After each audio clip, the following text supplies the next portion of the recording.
the F-22 was left without a mission, or so it was thought. Indeed, the second Bush and Obama administrations canceled the F-22 program in 2008 after only 195 aircraft. Hello guys and welcome to SKC react. Guys आज की जो हमारी video है वो है F-22 Raptor के हवाले से। उसका आज हम रीज़न जानेंगे कि क्या रीज़न है कि वो हर किसी को मात दे सकता है आसमान में। ये एक बहुत बड़ी बात है। इससे पहले एक वीडियो पर हम रद्द-ए-अमल ज़ाहिर कर चुके हैं जिसका नाम है F-15 ईगल, जो कि मोस्ट गैंगस्टर एयरक्राफ्ट था। और बिना किसी टाइम वेस्ट किए चलते हैं अपनी वीडियो की तरफ।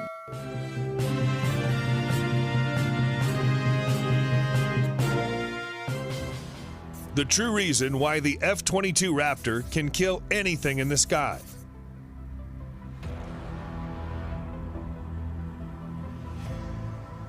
With Russia and China deploying advanced new fighters and surface-to-air missiles, the task of gaining and maintaining air superiority over an increasingly more lethal battle space falls to a small and elite group of U.S. Air Force pilots flying the mighty Lockheed Martin F-22 Raptor. Conceived during the waning years of the Cold War, the stealthy, high-flying, supersonically cruising Raptor was designed to defeat the most fearsome weapons the Soviet Union could hurl at the United States and NATO during a Third World War in Europe. However, with the end of the Cold War and subsequent 1991 collapse of the Soviet Union, the F-22 was left without a mission, or so it was thought. Indeed, the second Bush and Obama administrations canceled the F-22 program in 2008 after only 195 aircraft, 187 production planes were ordered because they made the assumption that high-end, state-on-state conflicts were a relic of the past. However, as it's becoming increasingly apparent, they were wrong. Why America needs the F-22 Raptor, now more than ever. Now, with voices on the left and right clamoring for action in Syria, where the Kremlin is propping up its longtime ally, the Assad regime, the Pentagon finds that it has to rely on its tiny fleet of 186 F-22 Raptors if the call comes to establish a no-fly zone or a safe zone in that war-torn nation. The Raptor is the only operational combat aircraft that the United States operates that Washington can rely on to take on and defeat advanced air defenses such as the Panzer S-1, S-300 V4, and S-400 that Moscow has dispatched to Syria. Moreover, it's the only aircraft in the U.S. Air Force inventory that possesses a huge performance overmatch against late-generation Russian fighters such as the Su-30SM Flanker H and the Su-35S Flanker E, both of which the Kremlin has also deployed to the region. Our role is to kick down the door, First Fighter Wing Commander Colonel Pete Fessler, a veteran F-22 Raptor pilot, told me during a visit to Langley Air Force Base in Virginia.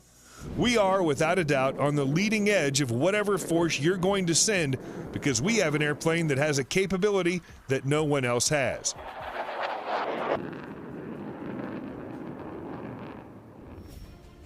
Training matters. But while it's important to have the right tools, more important is the human dimension. Pilots and maintainers must be trained and ready to defeat the highest-end threats if they're to be sent into combat. The Raptor pilots, while they're still a critical component, are still just one part of a team. Nothing's going to happen unless the maintainers can get the airplanes running. The low observable maintainers can keep the skin healthy, the munitions guys can build the bombs and missiles, and the weapons loaders can get them on the airplane. The air traffic controllers can launch them, intel folks can prep the pilots for the mission they're going to do.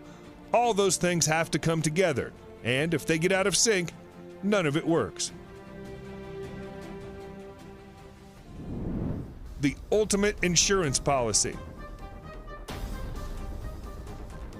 In many ways, the Raptor is the U.S. Air Force's insurance policy. While the rest of the Air Force has been preparing for and fighting low-intensity warfare scenarios, as an elite vanguard force, the Raptor fleet has focused almost exclusively on defeating the highest-end threats. We've been focused on the high-end threat all along, Fessler said. In fact, the departure from standard for us is the times we go over to Operation Inherent Resolve the counter-ISIS campaign, and do the close air support type missions over there. Low-intensity conflict is not our bread and butter. Even since the earliest days when the Raptor entered operational testing in 2002, the F-22 has performed incredibly well in simulated combat, amassing lopsided victories in the air even when flying against the most challenging simulated threats. Advanced Russian fighters such as the Su-35 and the S-300V4 and S-400, it's exceedingly rare for the F-22 to be shot down. Losses in the F-22 are a rarity regardless of the threat we're training against, Fessler said. Why the Raptor dominates. Indeed, one of the problems for the F-22 is to generate enough targets and a tough enough threat so that pilots get some useful training.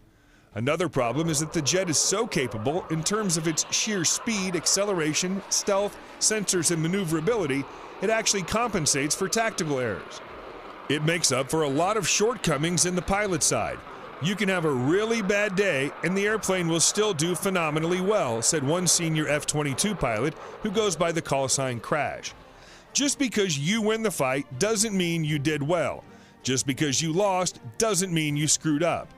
We build scenarios to track that, so there are times when guys will die in training when they did everything right, and there's other times dudes are screwing up left and right and they're completely successful. But in this airplane, it's much easier to survive.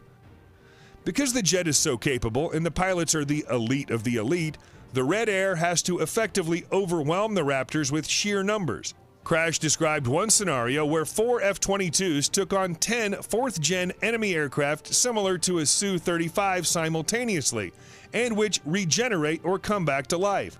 A little bit more than your typical fourth-gen, Crash said. We're not training against things that are not operational yet. We're fighting against the most advanced operational threats we can. Typically, the blue F-22s will slaughter the enemy from long range.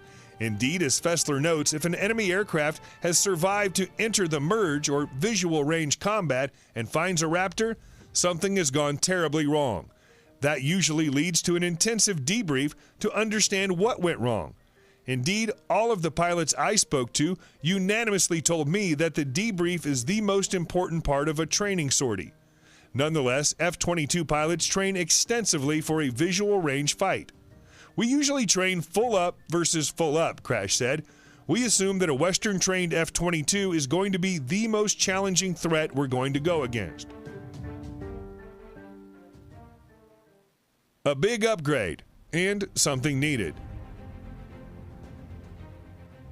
One recent addition to the Raptors at Langley is the new Block 3.2A Update 5 software.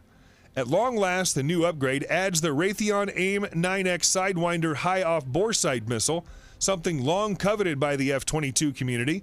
The addition of the AIM-9X is a huge improvement for the Raptor. The addition of the new weapon greatly increases the F-22's already formidable lethality. That's even though Upgrade 5 is an interim capability. The AIM-9X and the Raytheon AIM-12OD AMRAAM missiles will be fully integrated onto the Raptor with the Increment 3.2B upgrade, which is yet to be fielded. The one thing that the F-22 is still lacking is a helmet-mounted cueing system, HMCS. That would be used to exploit the outer edges of the AIM-9X's capabilities. It's a feature that's common on most U.S. fighter aircraft and most foreign ones. The lack of such a system would normally place the Raptor at a severe disadvantage in a dogfight if the aircraft didn't perform as well as it does. The Air Force is still planning on adding such a helmet-mounted cueing system to the F-22, but pilots at the 1st Fighter Wing say that's not an absolute necessity.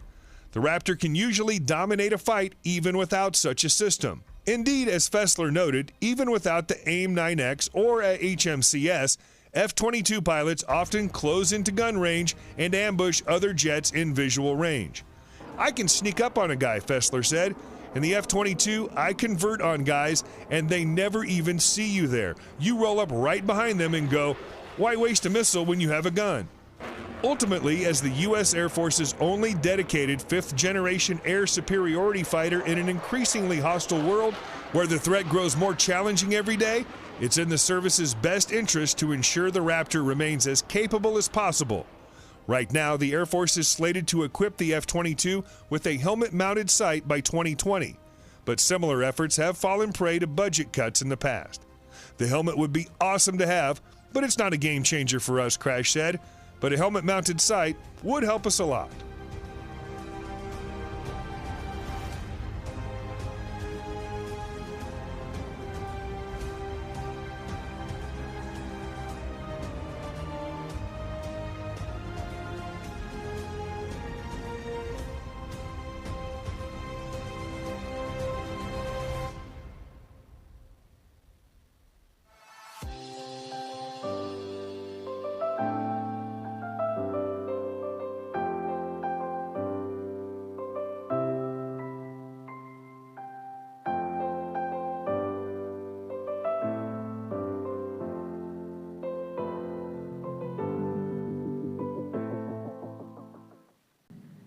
नाज़रीन, मैं तो ये video देख के बिल्कुल ही shocked हो गया कि इतना पावरफुल एयरक्राफ्ट। वो सबसे शॉकिंग बात मेरे लिए ये रही कि इसकी जो स्पीड है वो काफ़ी टॉप स्पीड है, 1500 mph। ये एक बहुत बड़ी स्पीड होती है नाज़रीन। और सबसे बड़ी बात कि यूएस के पास इतना जंगी सामान है। आज की जो वीडियो है वो काफ़ी मुझे इन्फॉर्मेटिव लगी और अच्छी लगी। जो पिछला हमारा F-15 ईगल था और ये जो है F-20 रैप्टर, ये उसके निस्बत मुझे ज़्यादा ही पावरफुल लगा। और उम्मीद करूँगा आज की वीडियो आप नाज़रीन को ज़रूर पसंद आएगी। ऐसी वीडियोस देखने के लिए हमारे चैनल को सब्सक्राइब करें और इस वीडियो को लाइक करें। हम और आप मिलेंगे किसी एक और वीडियो में, तब तक दें हमें इजाज़त। अल्लाह हाफ़िज़।